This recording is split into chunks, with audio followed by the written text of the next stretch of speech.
parler sur cette vidéo des maisons hantées, c'est-à-dire que beaucoup de personnes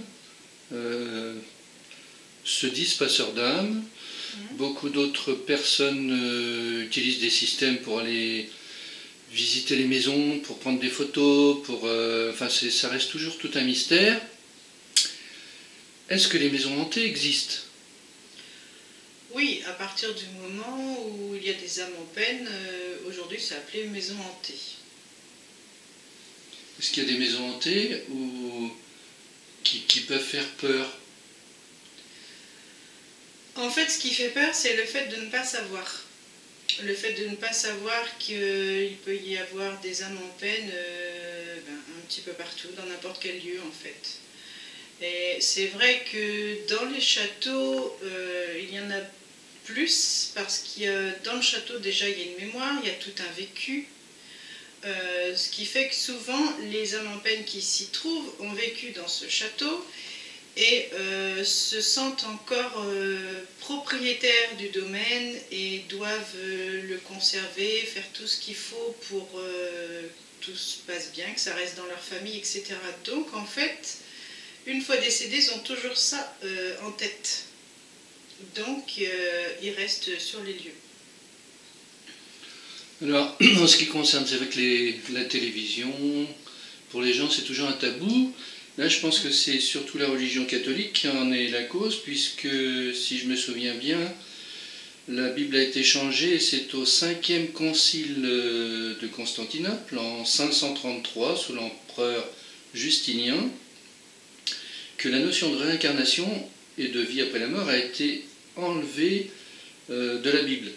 Et autant que je me souvienne aussi, c'est en 552 que ça a été considéré comme en plus, c'est-à-dire que ceux qui en reparlaient pouvaient être passés par la peine de mort, quoi.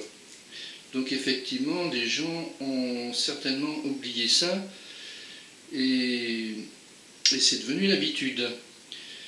Alors, est-ce que, à ton avis, il y en a partout, enfin, c'est-à-dire les défunts, il peut y en avoir partout, encore aujourd'hui? Oui, bien sûr, partout, même dans une maison neuve, il ne faut pas croire. Hein. Il suffit que, par exemple, une personne fait construire sa maison, tout ça, et dans cette maison, malgré tout, elle se sente mal ou ait des malaises, des choses comme ça peut très bien être dû à une âme en peine qui est proche d'elle, mais qui est issue de sa famille, qui reste avec elle, parce qu'elle est bien avec elle, tout simplement, ou parce qu'elle a un message à lui donner. Des âmes en peine, il y en a partout, quel que soit le lieu. Alors, est-ce que ça se perçoit de manière négative, comme les films le disent, ou... Pas du tout, non. Les âmes en peine, en fait, souvent c'est qu'elles ont un message à donner, ou alors, comme on disait, elles veulent protéger toujours leur domaine. Il n'y a pas à avoir peur de ces âmes en peine-là, c'est au contraire. Par contre, il peut y en avoir qu'on appelle des esprits frappeurs, qui là peuvent être dangereux, on va le mettre entre guillemets, parce que le mot dangereux n'est pas forcément bien adapté, mais peuvent faire peur, parce que par exemple, pour se manifester, effectivement, elles vont taper dans les murs, faire bouger des objets, mais ces âmes en peine-là, en fait, elles sont squattées par des parasites. Et en fait, ce sont les parasites qui les manipulent. Ce ne sont pas vraiment elles qui agissent. Donc c'est comme les catégories des personnes envoûtées, des schizophrènes, oui, c'est tout à fait ça. Il y a ceux aussi qui ont fait de la magie noire pendant leur vie, certainement. Oui. Qui ont utilisé donc des esprits de la nature négatifs et puis qui sont encore sous leur emprise, probablement. Oui, tout à fait. Ça reste toujours. Autrement dit, donc, bon, dans les châteaux, on risque de trouver des âmes en peine, de plusieurs périodes. De plusieurs périodes, oui. Dans les maisons anciennes aussi. Certainement aussi dans les ruines, puisque étant dans cet effet secondaire, ils doivent encore voir la maison comme ils étaient avant. Oui, c'est ça. S'il ne reste que des ruines, ou vraiment que la base, mettons, d'un domaine, eux, les âmes en peine voient encore toute la structure. Et pour eux, ça existe toujours et ils restent sur le lieu. Il doit y en avoir aussi beaucoup sur les lieux de guerre. Oui, oui, et d'ailleurs on en avait rencontré, c'était dans l'est de la France, qui se considéraient toujours en guerre en fait. Il a fallu leur expliquer que la guerre était finie, qu'ils étaient décédés et que leur place maintenant n'était plus ici, qu'il fallait qu'elle s'élève. D'accord.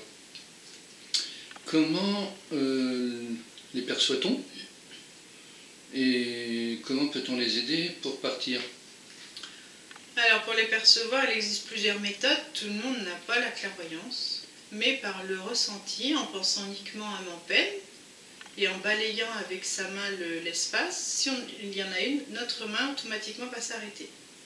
Un peu comme quand on fait du pendule ou de la baguette, quoi. Oui, c'est le même système. Baguette de radiesthésie. Oui, c'est le même système. Et donc c'est comme ça qu'on peut percevoir donc, les âmes en peine. Mais là, donc, pour le percevoir comme pour les baguettes, les personnes doivent être quand même un peu sensibles, certainement. Oui, il y a toujours une sensibilité à la base à avoir. Et le moteur, c'est le cœur, ce n'est pas la tête. D'accord. Si on les perçoit, comment dialoguer avec? Alors, si on a la clairvoyance, bien souvent on a la télépathie aussi. Donc on peut communiquer avec par l'esprit, tout simplement. Par contre, si on n'a pas cette aptitude, toujours avec le ressenti, on peut quand même communiquer. C'est-à-dire qu'on va lui poser une question précise, où la réponse sera uniquement soit oui, soit non. Et là, on lui pose une question, et si la réponse est oui, par exemple, décale-toi vers la gauche. Et là, on va rechercher sa présence, si elle est à gauche ou si elle est restée au même endroit. D'accord. Ça, c'est pour dialoguer par oui ou par non. Tout à fait, oui. Est-ce que toi, dans ton travail, tu les entends facilement et qu'est-ce qu'ils disent en général? Alors oui, je les entends. Ce qu'ils me disent souvent, ils ont un message à transmettre à la personne présente. C'est très souvent un message d'amour, une demande de pardon. Ils expliquent aussi des choses souvent qu'ils auraient aimé faire mais qu'ils n'ont pas eu le temps de faire du fait qu'ils soient décédés. C'est beaucoup des messages comme ça. D'accord. Les chercheurs de fantômes utilisent des systèmes d'appareils photo, des testeurs de différence de potentiel, etc.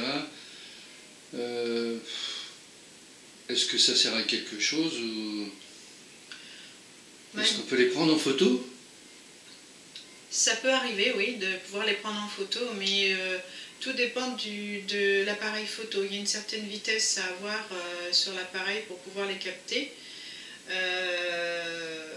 Après, oui, je sais qu'il existe aussi d'autres systèmes, mais ça reste physique. Par contre, ce n'est pas un moyen qui permet de communiquer avec eux. D'accord. Ça, c'est sûr. Alors là, voici l'exemple d'une photo qui a été prise dans un bureau, là où il y avait des manifestations anormales, des bruits, des chocs, etc. Le propriétaire a pris des photos au hasard et on s'aperçoit, sur une photo en particulier, qu'en retournant la photo, on voit un visage de fille. Or, après avoir étudié le problème, il s'agit d'une fille qui était décédée et qui était vraiment une âme en peine et qui demandait justement de l'aide, de manière à pouvoir partir sereinement, chercher quelqu'un qui la comprenne, qui l'entende et qui l'aide. Mais alors justement, bon, la clairvoyance, est-ce que ça se développe facilement? Et justement, c'est ce que tu as dit dans ton livre, là, voici comment je me suis devenue clairvoyante et thérapeute énergétique. Et comment se développe la clairvoyance? Alors la clairvoyance, déjà à la base il faut avoir une certaine sensibilité, être très sensible, fonctionner toujours avec le cœur, toujours dans l'amour. Et ce qui est très important, c'est comme notre corps est constitué de plusieurs corps énergétiques, Et tous ces corps-là doivent être nettoyés, enlevés de tous les embarras, tous les blocages, tout ce qui peut gêner, de manière justement à ouvrir tous ces canaux de perception. Et ainsi, la clairvoyance arrive naturellement. Et ça ne va pas venir comme ça en claquant des doigts. Hein. Il faut vraiment, à partir du moment où on arrive à capter, on va dire une image qui vient spontanément à nous, au début ça peut être juste un flash. Et petit à petit, en s'entraînant, ça dure plus longtemps.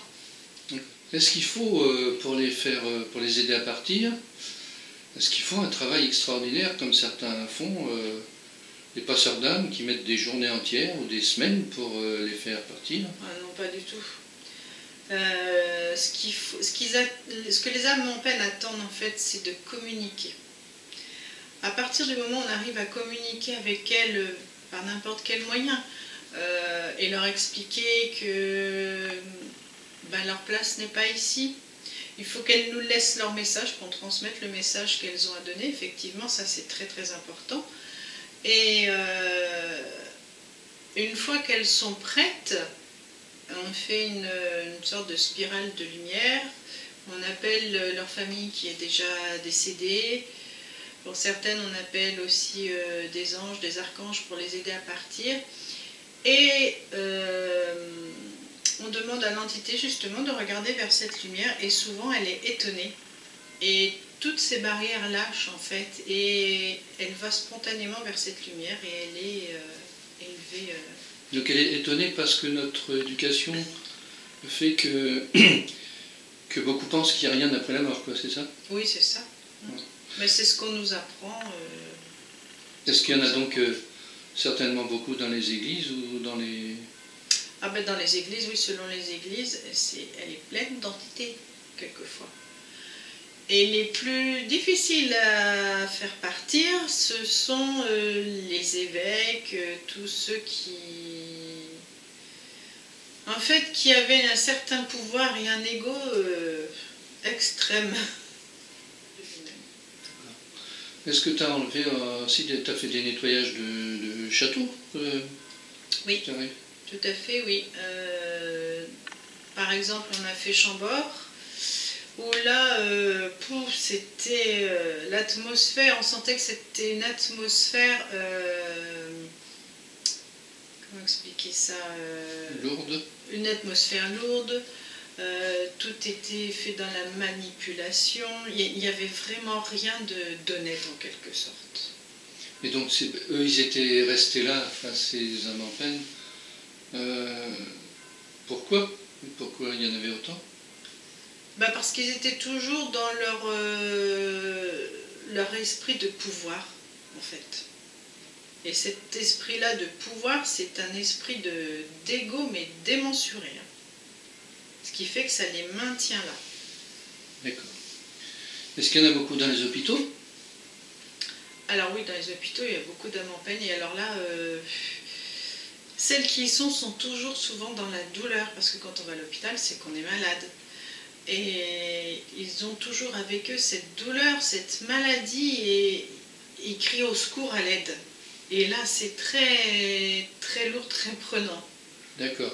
Donc ça doit rajouter certainement aux faiblesses et aux maladies des autres, certainement. Ah oui, parce que même quelqu'un qui ne ressent pas ou qui ne voit pas les âmes en peine, se sentira fatiguée, mal, ne saura pas pourquoi, alors qu'en fait, si elle se trouve à côté d'elle, elle a une âme en peine qui essaye de communiquer ou quoi, et du coup, ça lui, en quelque sorte, ça lui mange son énergie, et elle va se sentir pas bien du tout. D'accord, donc en résumé, les âmes en peine existent, il y en a partout. Les maisons hantées existent, mais c'est pas si dangereux que ça. Non. On peut les prendre en photo dans certaines circonstances. D'ailleurs, pour les prendre en photo, quelquefois, il faut leur demander leur autorisation. Si on communique avec une âme en peine, par exemple, on lui demande « Est-ce que tu veux bien apparaître sur une photo si je prends une photo ?» Et souvent, ça fonctionne. Pour conclure sur les maisons hantées, puisque c'est le sujet, qu'est-ce que tu conseillerais Si chez vous, vous vous sentez qu'il y a quelque chose d'anormal ou si vous sentez une présence, si de vous-même vous ne savez pas de quoi il s'agit, vous pouvez nous appeler. Mais surtout, n'ayez pas peur. C'est la clé. Il ne faut pas avoir peur. On a peur parce qu'on ne sait pas de quoi il s'agit. C'est logique. Mais il ne faut pas avoir peur. Toutes ces âmes en peine ne sont pas négatives. Bien au contraire, elles demandent de l'aide. Donc, il faut les aider, tout simplement. Et des fois, d'ailleurs, quand il y a du bruit dans la maison, c'est qu'elles... En fait, si j'ai bien compris, soit c'est pour faire peur aux gens parce qu'elles veulent rester dans leur maison, soit c'est pour se manifester, pour attirer l'attention alors. Voilà, c'est souvent ce cas-là, oui. D'accord. Pour dire je suis là, j'ai quelque chose à dire. D'accord. Merci. Donc à bientôt sur une autre vidéo. Merci, au revoir. Au revoir.